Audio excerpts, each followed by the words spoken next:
ब्रेकनंतर संवादमध्ये आपलं स्वागत। जोशी, तुम्ही अनेक पद्धतीने आयुष्याला भिडला।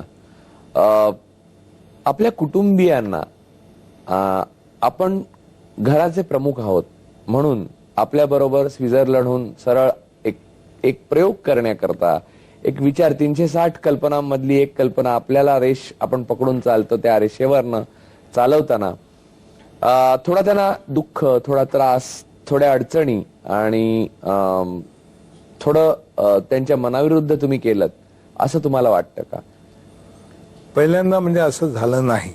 मी जेव्हा परत येण्याचा निर्णय घेतला आणि शेतीमध्ये जाऊन आपल्याला प्रयोग करायचे असं ठरवलं, त्यावेळी माझ्या पत्नीचा मला पूर्ण पाठिंबा होता। तिचं एक दुःख असं होतं स्वित्झर्लंडमध्ये की मला डिप्लोमॅटिक स्टेटस असल्यामुळे तिला तिथं नोकरी करता येत नसे, तर हिंदुस्थानात येऊन स्वतःचा काही व्यवसाय करावा किंवा नोकरी करावी अशी तिची इच्छा होती। राहिला प्रश्न मुलींचा, त्याच्यातली जी माझी मोठी मुलगी आहे तिची तयारीच होती। जी धाकटी मुलगी आहे ती थोडी बालिशपणाने तिने असा हट्ट धरला की तुम्ही जाणार तर मी येणार, पण माझी एक अट आहे, आपल्या घरामध्ये जे फर्निचर आहे ते सगळंच्या सगळं जसंच्या तसं मला तिथं दिसलं पाहिजे तर मी येईन। आणि तिच्याकरता आम्ही सगळं घरातलं फर्निचर बोटीने पाठवून जसंच्या तसं इथं ठेवलं। तिचाही पाठिंबा आहे आणि त्याच्यामधला केवळ त्यांच्यावरती अन्याय झाला असं नाही तर त्याचं दुःख मला झालं।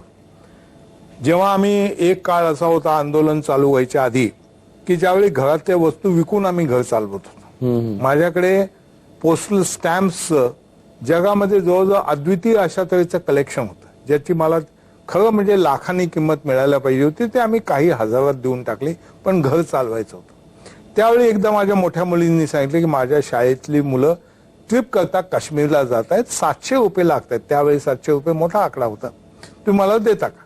आणि तिला मला ज्या दिवशी सांगावं लागलं की स्वित्झर्लंडला असेपर्यंत मी तुला कशाही गोष्टीला नाही म्हटलं नाही, पण आता ते दिवस संपले, मी तुला हे देऊ शकत नाही। त्याशी रात्री मी कपाळाला हात लावून बसलो की आपण काय करून बसलो, आपल्याला अधिकार होता का यांना अशा तऱ्हेने आयुष्य बदलायला लावण्यामध्ये? पण त्याच्याबरोबर एक दुसराही भाग सांगतो। 1986 साली जेव्हा मी कापूस आंदोलन सुरू केलं, राजीव वस्त्रांच्या होळ्या करायचं, राजीव वस्त्र आंदोलन, तर त्यावेळी काही पत्रकार, माझी धाकटी मुलगी त्यावेळी वर्ध्याच्या मेडिकल कॉलेजमध्ये होती आणि तिच्याकडे गेले आणि त्या दिवशी योगायोगाने तिने राजीव वस्त्राचे कपडे घातलेले होते आणि पत्रकारांनी तिला विचारलं की तुझे वडील तिकडे होळ्या करतायत राजीव वस्त्रांच्या, तू कशी हे कपडे घालतेस टेवलेंचे? ती म्हणाले माझ्या वडिलांनी मला कधीही मी कसं वागावं, काय वापरावं हे कधीही सांगितलेलं नाही आणि ते मला कधी सांगणारही नाही। मला जे चांगलं वाटतं हा माझ्या वैयक्तिक स्वातंत्र्याचा प्रश्न आहे आणि ह्या बाबतीत मला असं वाटतं की महात्मा गांधींचं आत्मचरित्र पाहिलं किंवा त्यांचं चरित्र पाहिलं तर त्यांनी त्यांच्या घरच्या लोकांच्या बाबतीत जो काही एक आक्रस्ताळेपणा, त्यांना औषध सुद्धा घेऊन न देणं, हे जे केलं तसं मी माझ्या परिवाराच्या बाबतीत काही केलं नाही। आणखी एक श्रेय मी घेऊ इच्छितो। साधारणपणे अनुभव असा की आई मेली, आई गेली म्हणजे संसार उद्ध्वस्त होतो, परंतु आई गेल्यानंतर बाप संसार सांभाळला अशी उदाहरणं फार थोडी आहेत आणि हे मी करून दाखवलं। माझ्या दोन्ही मुली आज चांगल्या अवस्थेत आहेत, शिकल्या आहेत, एक तर सुपर स्पेशलायझेशन आहे।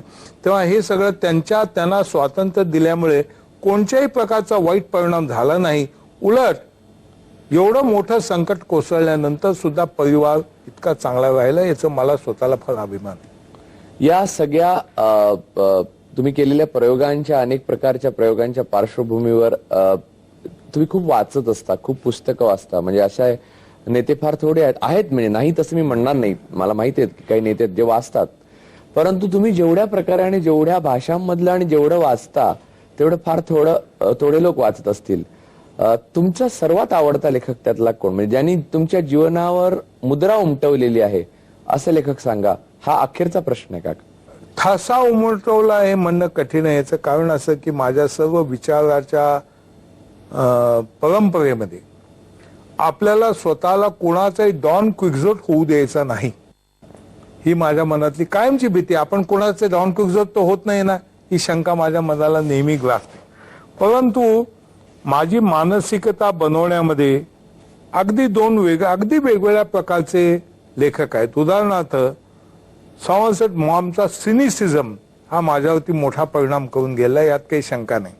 किंबहुना माझ्या जवळच्या पुष्कळ तरुण मित्रांना मी आजही काही नाही तर निदान सॉमरसेट मॉम शॉर्ट स्टोरीज तरी निदान वाचा असं मी आग्रहाने त्यांना सांगतो.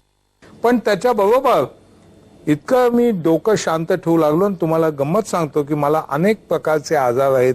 माझं हार्टचे ऑपरेशन झाले, सेरेब्रल ऑपरेशन झाले, पण माझं ब्लड प्रेशर आजही तरुण माणसाचं ब्लड प्रेशर आहे. याचं कारण, याचं श्रेय मी वुड हाऊसला देतो. अनेक वर्ष मी रात्री झोपताना तेच ते वुड हाऊसचं पुस्तक 10व्यांदा का होईना पण ते वाचून झोपलेलं आहे आणि त्यामुळे माझी निदान ब्लड प्रेशरच्या बाबतीत काही तक्रार राहिलेली नाही. जोशी सर, या संपूर्ण बोलल्यानंतर शंकराचार्यांचं जे तुमच्यावर तुम्ही अमीट असं प्रेम केलेलं आहे तुम्ही शंकराचार्यांच्यावर, त्यांनी आधुनिक काळामध्ये जर विचार करायचा झाला तर विचारांची परंपरा रुजवायची झाली, स्वातंत्र्याची परंपरा रुजवायची झाली, त्याच्यात मतभेद असू शकतील, वेगवेगळे विचार असू शकतील, पण एक ज्ञानगामी परंपरा रुजवायची असेल, राजकारणामध्ये असेल, समाजकारणामध्ये असेल, शेतकऱ्यांमध्ये असेल, समाजामध्ये असेल, ज्याच्यामध्ये डौल असेल, प्रमाणबद्धता असेल, सौंदर्य असेल, शांती असेल आणि अत्यंत आकर्षकता असेल, त्याच वेळेला युद्ध करण्याची तयारीही असेल, हे सगळं धबधब्यासारखं ज्ञान तुम्ही या समाजासमोर ओतलत, त्याबद्दल तुमचे आभार मानावे. का हे एवढं तुम्ही ज्ञान ओतलत तरी सुद्धा बराच भाग कोरडा राहिला, त्याबद्दल दुःख मानावं. ह्या कन्फ्युजनमध्ये, या गोंधळामध्ये मी आपला निरोप घेतो. ईटीव्हीच्या सर्व प्रेक्षकांतर्फे तुम्ही खास इथे आलात त्याबद्दल मी आपले आभार मानतो. धन्यवाद.